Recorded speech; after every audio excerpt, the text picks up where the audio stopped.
আপনিও জানতে চেয়েছেন, যারা চেষ্টা করছেন তাদের প্রতি ভালোবাসা শ্রদ্ধা রেখেই বলছি, তাদের আশঙ্কাগুলোর খানিকটা সত্য।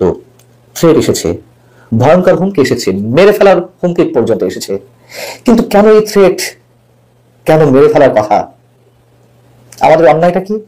দেশে যা চলছে, যে নৈরাজ্য চলছে, ভয়ঙ্কর যে পরিস্থিতির সৃষ্টি হয়েছে, তার বিরুদ্ধে গণমানুষের পক্ষে কথা বলছে যুক্তি দিয়ে, এটাই আমাদের অপরাধ। এবং সেই জায়গা থেকে কারোর চাপে, কারোর রিকোয়েস্টে একদিনের জন্য কন্টেন্ট বন্ধ রাখতে হয়েছিল। তারপরেও আবার এসেছে আপনাদের সামনে। প্রশ্ন হচ্ছে যে এই যে মেরে ফেলার হুমকি, এটি দিয়ে লাভ কতটা হবে যারা প্রকাশ্যে কিংবা অপ্রকাশ্যে এই হুমকিগুলো দিচ্ছেন তাদের জন্য? এটি তো নতুন কিছু নয়। আর আমার দেশের অস্তিত্ব নিয়ে ৭১কে মুছে ফেলার চেষ্টা করে নানান ধরনের ষড়যন্ত্র অব্যাহত থাকবে, আর আমি আমার অস্তিত্ব ভুলে গিয়ে ভয়ে চুপ করে মাথা নিচু করে থাকবো? এটি হয় কখনো? হওয়ার কথা? আমি কেন, আমরা আমাদের কথা বলছি, আরো অনেকেই কথা বলছেন, তাদের কথা বলছি।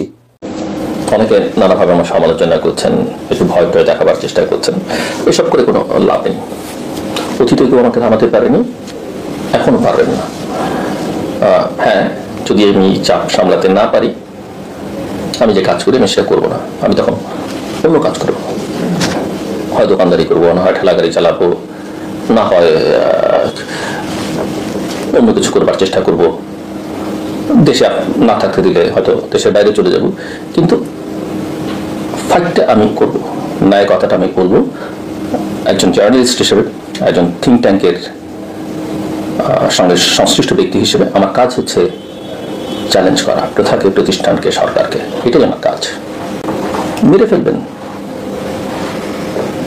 আমি ভয় পাই না, কারণ আমি জানি প্রতিটি মানুষের জীবনে মৃত্যু আছে, এবং সেটা একবার।